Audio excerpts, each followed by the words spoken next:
a very important topic,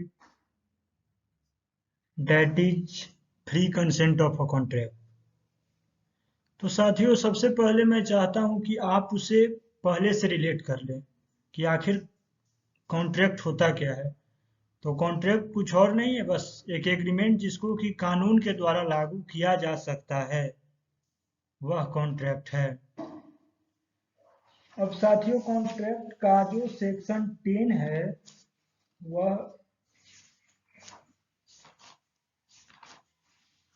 वह हमें कहता है कि वैसे कॉन्ट्रैक्ट को हम कॉन्ट्रैक्ट मानेंगे जो कि फ्री कंसेंट के द्वारा लिया जाएगा दोनों पार्टियों से। अब साथियों, फ्री कंसेंट होता क्या है? सबसे पहले तो मैं आपको कंसेंट बताना चाहता हूँ। कंसेंट क्या होता है? कंसेंट वो होता है जब दो व्यक्ति एक पोजीशन पर पहुंच जाते हैं, जब दोनों व्यक्ति का एक ही सेंस, एक ही समझ होती है, बस उसे हम कंसेंट कहते हैं। अब फ्री कंसेंट क्या होता है? जब दो व्यक्ति, जैसे कि साथियों एक मिनट आप देखिए, इसमें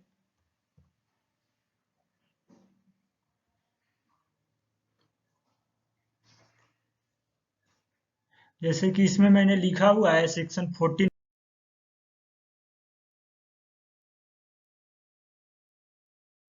में कि consent is said to be free when it is not caused by coercion, undue influence, fraud, misrepresentation, mistake.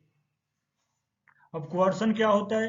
ये सब साथियों जैसा कि इसमें लिखा हुआ है, as defined in section 15, undue influence as defined in section 16, fraud as defined in section 17, misrepresentation defined in section 18, and mistake is defined in the provision of section 20, 21 and 22। So देखते हैं आखिर कोअर्शन होता क्या है।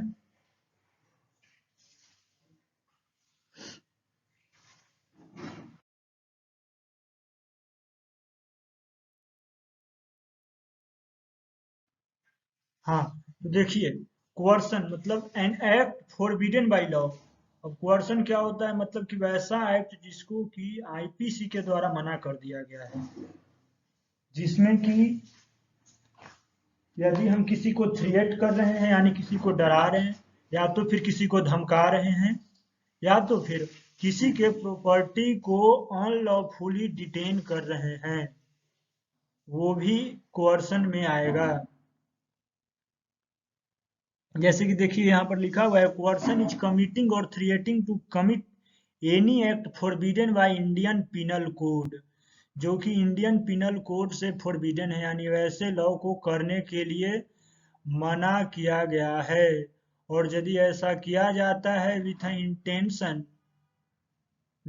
intention of causing any person to entering into agreement, यानी ऐसे agreement यदि हम किन्हीं को कहते हैं कि आप उस एग्रीमेंट में आइए, तो उसे हम लॉ के द्वारा फोरबिड किया जाएगा, यानी लॉ उसको मना कर सकती है करने को, उसको इन्फोर्स नहीं किया जाएगा। अब साथियों इसके कुछ इलस्ट्रेशन देखते हैं,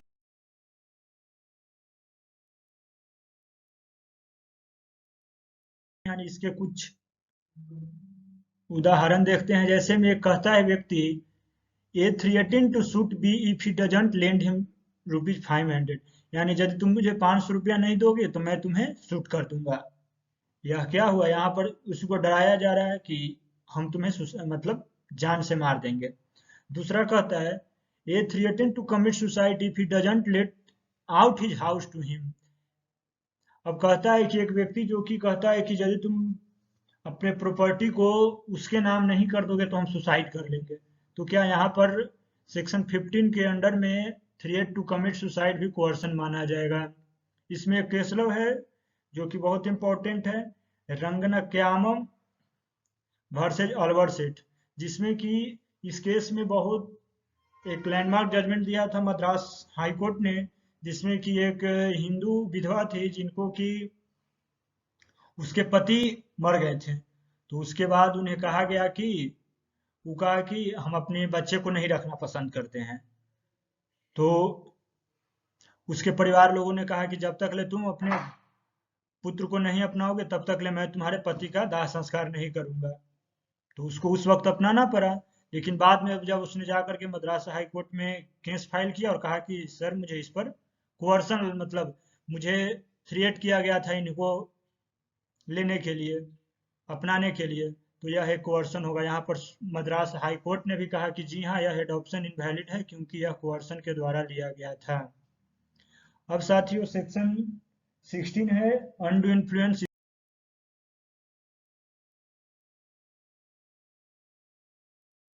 इसके बारे में थोड़ा बताता हूँ।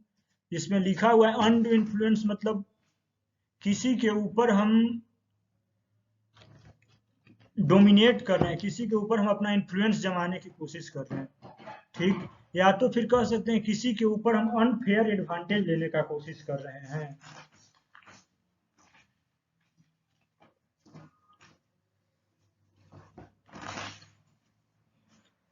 जैसे में अब और इस सेक्शन में एक और बात कहता है कि ऐसा प्रतीत होता है कि दोनों के बीच में फिडुशियरी रिलेशनशिप है। मतलब क्या, दोनों जान पहचान के ही लोग हैं और वही लोग अपना अनफेयर एडवांटेज लेने का कोशिश करते हैं।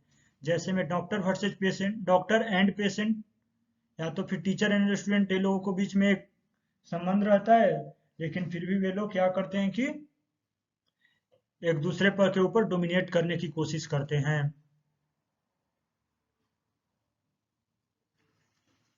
इसमें कुछ इलस्ट्रेशन है। जैसे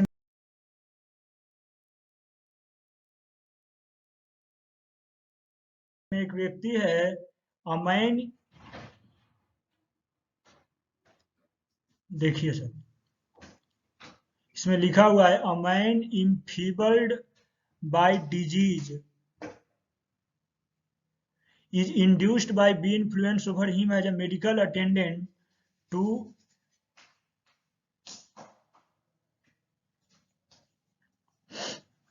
मतलब इसमें लिखा हुआ है कि एक व्यक्ति जो कि बीमार है और उसको बी जो है वहां पर कहता है कि आप मुझे इतना संपत्ति दे दीजिए, हम आपको ठीक कर देंगे। तो क्या यहाँ पर वो अपना एक सर्विस को लेकर के इन्फ्लुएंस जमाने की कोशिश कर रहा है। तो यहाँ पर यह एक अनडू इन्फ्लुएंस आएगा। इसमें एक इम्पोर्टेंट केस है मन्नू सिंह वर्सेज मादत पांडे। इस केस में क्या था कि एक साधु महात्मा थे, उन्होंने जा करके कहा प्लेंटिफ को कि आप मुझे सब संपत्ति दे दीजिए, आपको अगले जन्म में बहुत ज्यादा फायदा फायदा होगा, बस। तो उसने सोचा कि चलो भाई कोई बात नहीं है, हमें फायदा तो होगा ही, हम उसको कर देते हैं।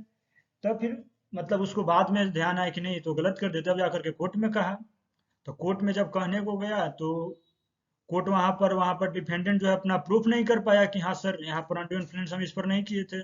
और इसी में कोर्ट एक इम्पोर्टेंट बात कह दिया कि यदि आपको बर्डन ऑफ प्रूफ होगा तो वो सिर्फ डिफेंडेंट को ही प्रूव करना होगा कि यहाँ पर अनडू इन्फ्लुएंस नहीं लिया गया है। Consent of the parties is not obtained by the undo influence. अब उसके बाद है एक difference between कोर्सन and undo influence. इसमें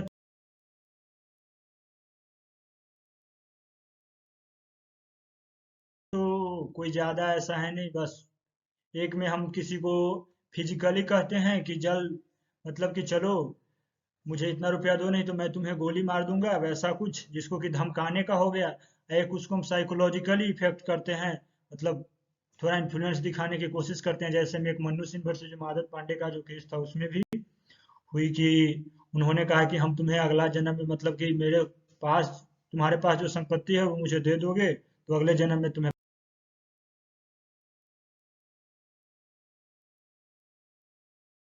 फायदा होगी, जो कि साइकोलॉजिकली किसी के ऊपर इफेक्ट करने की कोशिश की जा रही है। अब अगला है सेक्शन 17 फ्रॉड, जिसमें कि डिस्कस किया गया है कि फ्रॉड आखिर होता क्या है। इसमें इन्होंने 5 कंडीशन रखा है। सबसे पहला कि यदि यह प्रतीत होता है कि वह बात सत्य है लेकिन जिस पार्टी से हम कहने जा रहे हैं उसको हम इस प्रकार से प्रतीत करते हैं कि वो सत्य है, लेकिन है वह सत्य, लेकिन उसको हम प्रतीत करते हैं कि नहीं सत्य है भाई। जिसमें फिर दूसरा कहता है एक्टिव कंसीलमेंट ऑफ इफेक्ट, किसी बात को ही हम तुरंत तोड़ मरोड़ कर पेश कर देते हैं जिससे कि उस व्यक्ति को विश्वास ही न हो। तीसरा कहता है a promise made without in intention of performing, एक ऐसा प्रॉमिस जिसको कि करने का कुछ है नहीं, बस तो उसको हम जा करके फ्रॉडबाजी करने गए हैं। चौथा हो गया any other act fitted to deceive, यानी वैसा कोई एक्ट जिसको कि हम उसके साथ छल करने की कोशिश की जा रही है, डिसीव मतलब छल।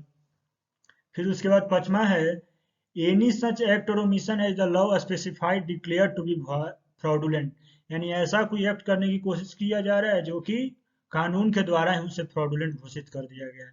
इसमें एक एक्सप्लेनेशन के बारे में दिया हुआ है साथियों कि mere silence is to fact likely to effect the willingness of the person to enter into agreement in not fraud, मतलब ऐसा कोई फैक्ट जिस पर कि हम चुप भी रहा जा सकता है तो वहां पर वो फ्रॉड नहीं आएगा। लेकिन यदि कोई ऐसा परिस्थिति है कि जहां पर चुप रहना बोलने के बराबर हो गया, इसका मतलब कि वो फ्रॉड किया जा रहा है, जिसमें कि सबसे पहले कुछ इलस्ट्रेशन देख लेते हैं और उसके बाद फिर कुछ केस लॉ देख लेंगे।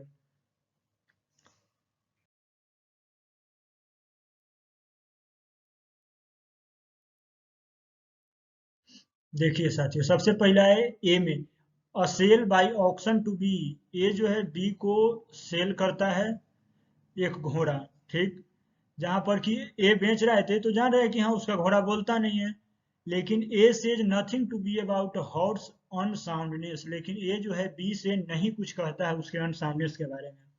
This is not fraud in A, यह फ्रॉड नहीं हुआ ये चलते क्योंकि भाई अब पार्टी जो है मतलब जो डिफेंडेंट पार्टी है जिसको लेना है वो तो अपना भी उसको भी तो एक हक है ना, तुम पूछ सकते हो ना कि हाँ इसमें सब कुछ ठीक है ना, तुम भी चेक कर सकते हो, तुम्हारे पास इसमें कोर्ट, बहुत सारे जजमेंट में कोर्ट का यही कहना है कि यदि आपके पास उपाय है कि आप इसके बारे में तथ्य को जान सकते हैं तो उसको हम फ्रॉड घोषित नहीं कर सकते हैं, ठीक।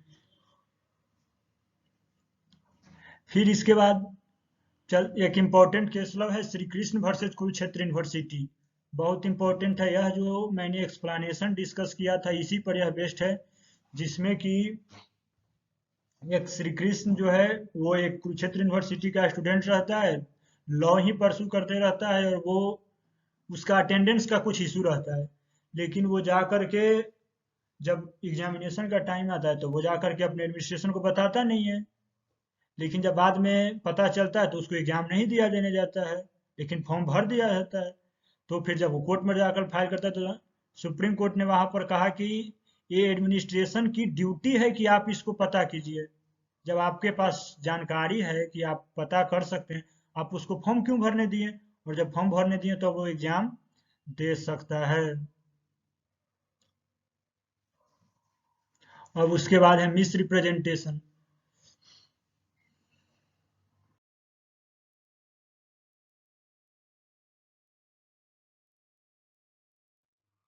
मिस रिप्रेजेंटेशन भी एक क्या उसे कह सकते हो, वो भी एक किसी को किसी के कंसेंट को ही मतलब कि तोड़ मरोड़ कर ले लिया जाता है, जैसे में अब मतलब उसको हम कहते हैं यदि किसी किसी को हम किसी किसी को हम इनोसेंटली कहते हैं कि तुम आ जाओ मेरे कॉन्ट्रैक्ट में, लेकिन वो बात ही जो है गलत है, ठीक। इसका कोई ज्यादा थी नहीं, इसमें बस एक इम्पॉर्टेंट बात है कि फ्रॉड और मिस रिप्रेजेंटेशन में डिफरेंस होती भी है। इसे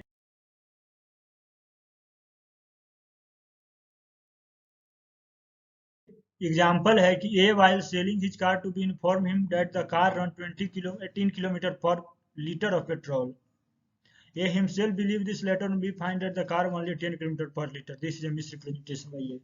अब ये जो है बी को कार बेचता है, कहता है कि यह जो कार आप खरीद रहे हैं मेरे से, यह 1 लीटर पेट्रोल से 18 किलोमीटर चलता है, लेकिन जब बी चलाने लगता है, जब बी उसको लेता है तो बी देखता है कि ये तो एक लीटर पेट्रोल से मात्र 10 किलोमीटर चलती है, तो क्या हो गया, यह एक मिस रिप्रेजेंटेशन का केस बना।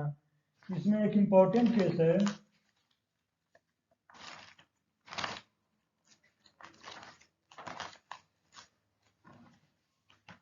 इसमें एक इम्पॉर्टेंट केस है डेयरी वर्सेज पिक का, जिसमें क्या था कि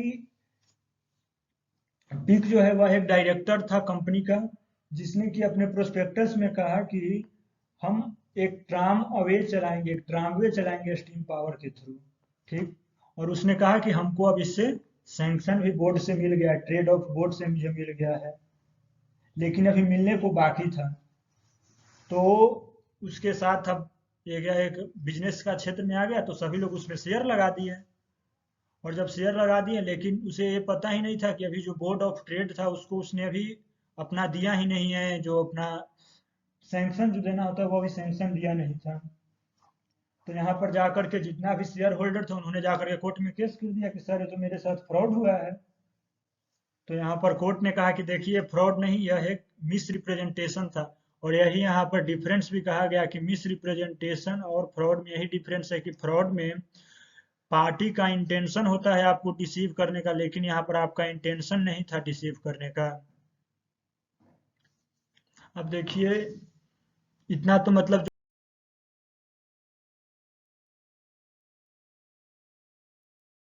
जो अभी आपने चार पढ़ा, miss representation, consent, free consent, miss representation, undo influence, fraud और कोअर्सन। अब इसका यही बताया है सेक्शन 19 में कि क्या होगा यदि वह एग्रीमेंट का क्या स्थिति होगी यदि वह फ्री कंसेंट से नहीं लिया गया होगा। तो जैसे में वही लिखा हुआ है कि यदि यदि कोई कंसेंट कोअर्सन, फ्रॉड और मिस रिप्रेजेंटेशन से लिया गया है तो वह कॉन्ट्रैक्ट जो है वह वॉयडेबल होगा at the option of the party. जो पार्टी उसको एक्सेप्ट कर रहा है उस पर है कि वह वॉयडेबल करे या तो फिर उसको वॉइड ले। लेकिन यहाँ पर एक एक्सेप्शन भी दिया हुआ है कि यदि वह कॉन्ट्रैक्ट यदि मिस रिप्रेजेंटेशन और बाई साइलेंस से है और फ्रॉडुलेंट है with in the meaning of section 17, यानी 17 के अंडर में यदि वह फ्रॉड से लिया गया है, जो कि मैंने आपको पहले बताया भी था कि यदि आपके पास इफ द पार्टी, यानी यदि आपके पास कोई मतलब आपके पास जानकारी को, जो जानकारी आपको दिया गया है अदर पार्टी के द्वारा वो यदि आप पता कर सकते हैं, वो आप पता कर सकते हैं तो उसको वॉइडेबल या तो फिर वॉइड कोर्ट के द्वारा डिक्लेयर नहीं किया जाएगा। जिसमें कि बस वही और एक और सेक्शन 19। अच्छा, पहले इसका इलस्ट्रेशन देख लेते हैं।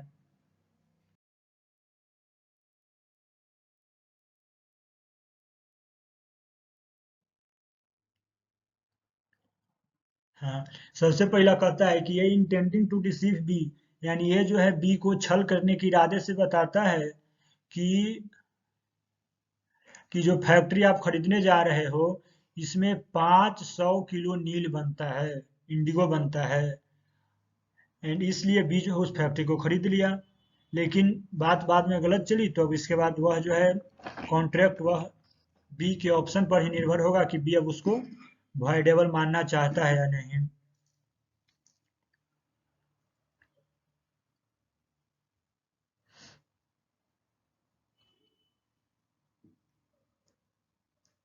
हाँ, वे सेक्शन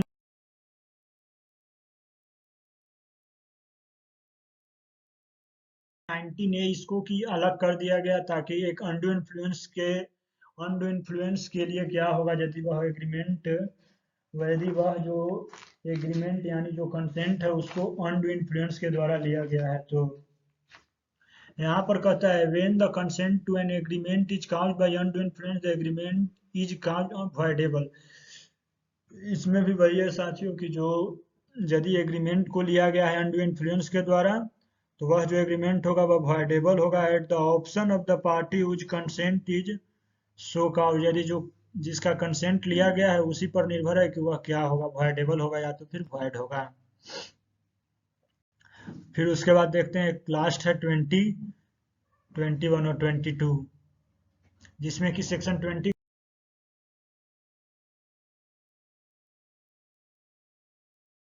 कहता है कि agreement void where both of the parties, वही कि यदि एग्रीमेंट ही वॉइड होगा यदि दोनों पार्टी मिस्टेक के अंडर में जी रहे हैं तो।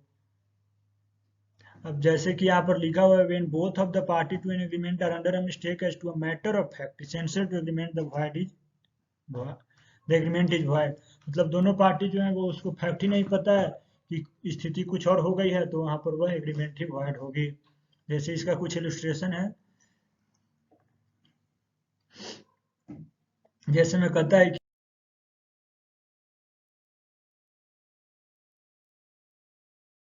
ए agree to buy B A agree to buy from B a certain horse. ये जो है बी से घोड़ा खरीदना चाहता है, लेकिन घोड़ा ही पहले से मर जाता है। तब यहाँ पर न ए को पार्टी को पता है न बी को पार्टी को पता है, तो यह एग्रीमेंट ही वॉइड हो जाएगी, क्योंकि मिस्टेक ऑफ फैक्ट की बेस पर।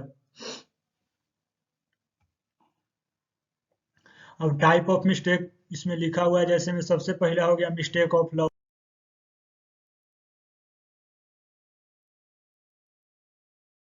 और mistake of fact. Mistake of law में दो हो जाएगा, इंडियन लॉ और फॉरेन लॉ, जिसमें कि हमारा सेक्शन जो 21 है वह मिस्टेक ऑफ लॉ की ही बात करती है, और मिस्टेक ऑफ फैक्ट जो कि हमारा सेक्शन 20 था। मिस्टेक ऑफ फैक्ट में भी दो होगा, बाईलेटरल और यूनिलैटरल।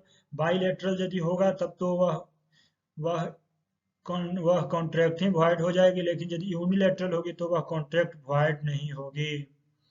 फिर उसके बाद मिस्टेक ऑफ लॉ यदि इंडियन लॉ में है तब वह कॉन्ट्रैक्ट जो है वह वॉइड नहीं होगी, लेकिन यदि फॉरेन लॉ में है तब वह वॉइड होने की चांसेज है। इसके बाद हम लोग चलते हैं आगे, मतलब सेक्शन 21 में देखने।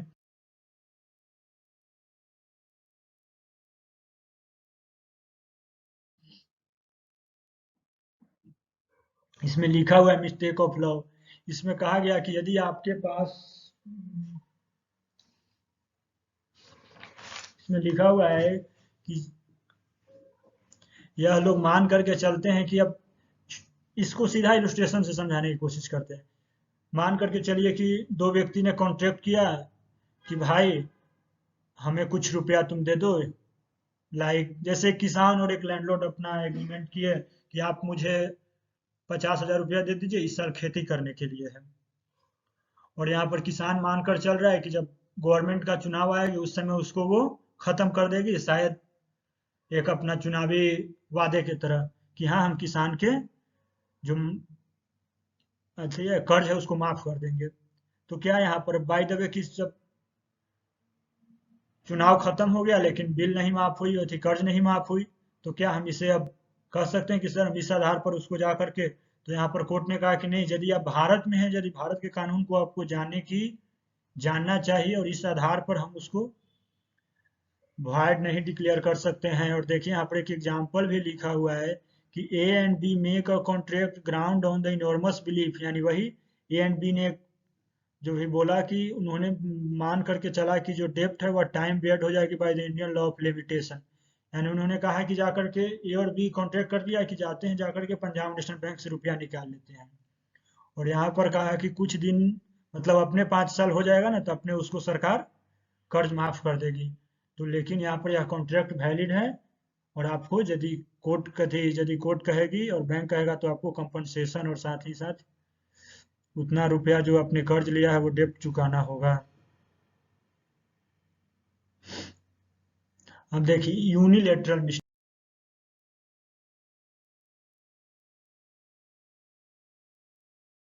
हाँ, यूनिलेटरल मिस्टेक सेक्शन 22 के बारे में बात करती है, जिसमें कि कहा गया कि consent cause by mistake of one party as to a matter of fact. यानी एक व्यक्ति जो है वह इस मिस्टेक में जी रहा है, मतलब कुछ और सोच कर चल रहा है, उसके पास फैक्ट की ही गलती है, लेकिन एक पार्टी से गलती है, दूसरा पार्टी से नहीं।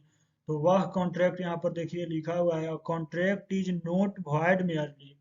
इस आधार पर हम उसको वॉइड नहीं डिक्लेयर कर सकते हैं कि एक पार्टी जो है वह उस मैटर ऑफ फैक्ट के गलती में है।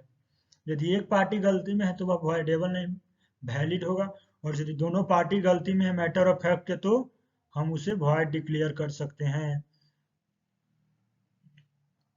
यही लिखा हुआ mistake of fact in the mind of one party to a contract is called, यानी एक मिस्टेक थी, एक पार्टी के माइंड में है कि कुछ मिस्टेक की गलती चले, उसी को हम यूनिलेटरल मिस्टेक कहते हैं।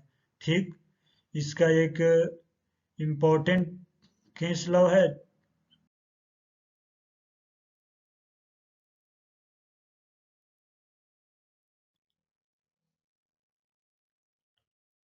अच्छा, इसका एक इम्पोर्टेंट केस लॉ है भी है, जिसका है, जो कि इसमें नहीं लिखा हुआ है, Ekam Angal Singh versus Union of India Manipur का केस है।